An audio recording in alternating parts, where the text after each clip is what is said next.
Hello বন্ধুরা, আসসালামু আলাইকুম। সবাই কেমন আছেন? চলে এসেছি আবারও নতুন একটি নিয়োগ বিজ্ঞপ্তি নিয়ে। আজকের নিয়োগ বিজ্ঞপ্তিটি হচ্ছে কমিউনিটি ডেভেলপমেন্ট সেন্টার কোডেক এনজিওতে নিয়োগ বিজ্ঞপ্তি সম্পর্কে। তো কথা না বাড়িয়ে ভিডিওটি শুরু করি। জাতীয় পর্যায়ে বেসরকারি সংস্থা কমিউনিটি ডেভেলপমেন্ট সেন্টার কোডেক এর কর্ম এলাকা চট্টগ্রাম, লক্ষ্মীপুর, নোয়াখালী, পটুয়াখালী, বরিশাল এবং বাগেরহাট অঞ্চলের ১২২টি শাখার অধীনে ক্ষুদ্র ঋণ কার্যক্রম পরিচালনার জন্য নিম্নোক্ত বর্ণিত পদে কাজ করতে আগ্রহী প্রার্থীদের নিকট হতে দরখাস্ত আহ্বান করা যাচ্ছে। তো এখন বিস্তারিত পদ সম্পর্কে আলোচনা করব। প্রথমে ক্রমিক নাম্বার, পদের নাম, শিক্ষাগত যোগ্যতা ও অভিজ্ঞতা, বয়স, সর্বসাকুল্য বেতন। ১ নাম্বার পদের নাম উপ শাখা ব্যবস্থাপক, পদ সংখ্যা ২০ জন। শিক্ষাগত যোগ্যতা স্নাতকোত্তর অ্যাকাউন্টিং এ আপনাকে স্নাতক থাকতে হবে। অ্যাকাউন্টিং এ ক্ষুদ্র ঋণ কার্যক্রম হিসাবরক্ষক উপ শাখা ব্যবস্থাপক পদে PKSF ফান্ডে পরিচালিত কমপক্ষে ২ বছর অভিজ্ঞতা সম্পন্ন প্রার্থীদের অগ্রাধিকার দেওয়া হবে। বয়স ৩২ থেকে ৩৫ বছরের মধ্যে।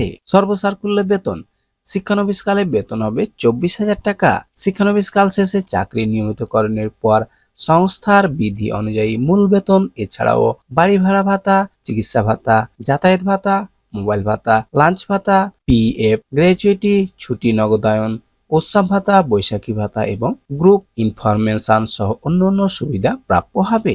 আবেদনের শর্তাবলী: আগ্রহী প্রার্থীদের সদ্য তোলা ২ কপি পাসপোর্ট সাইজের ছবি, সকল শিক্ষাগত যোগ্যতা ও অভিজ্ঞতা সনদের সত্যায়িত ফটোকপি, জাতীয় পরিচয়পত্রের ফটোকপি এবং যোগাযোগ নম্বর ও পরিচয় প্রদান সক্ষম এমন ২ জন ব্যক্তি নন আত্মীয় নাম উল্লেখপূর্বক আবেদনপত্র সহ জীবন বৃত্তান্ত আগামী ২৬শে মে ২০২৪ খ্রিস্টাব্দে তারিখের মধ্যে নির্বাহী পরিচালক বরাবর কমিউনিটি ডেভেলপমেন্ট সেন্টার কোডেক ভবন, প্লট ২, রোড ২, লেক ভ্যালি, বাই এ Haji Jafar Ali Road, Foy's Lake, Chittagong ৪২০২। শুধুমাত্র বাছাইকৃত প্রার্থীদের সাথে সাক্ষাৎকারের জন্য যোগাযোগ করা হবে। আবেদনপত্রে খামের উপর আবেদনকৃত পদ এবং স্ব বিভাগের নাম উল্লেখ করতে হবে।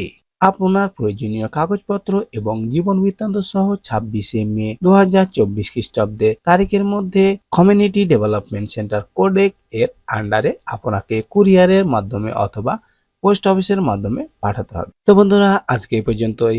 দেখা হবে পরবর্তী ভিডিওতে। এই ভিডিও সম্পর্কে বা এই বিজ্ঞপ্তি সম্পর্কে আপনার যদি কোনো তথ্য বা মতামত থাকে কমেন্ট করবেন, ইনশাল্লাহ উত্তর দেব। এই ধরনের সরকারি বেসরকারি এনজিওর সার্কুলারের বিজ্ঞপ্তি পেতে অবশ্যই আমাদের চ্যানেলটি সাবস্ক্রাইব করুন। ভিডিওটি দেখার জন্য অসংখ্য ধন্যবাদ।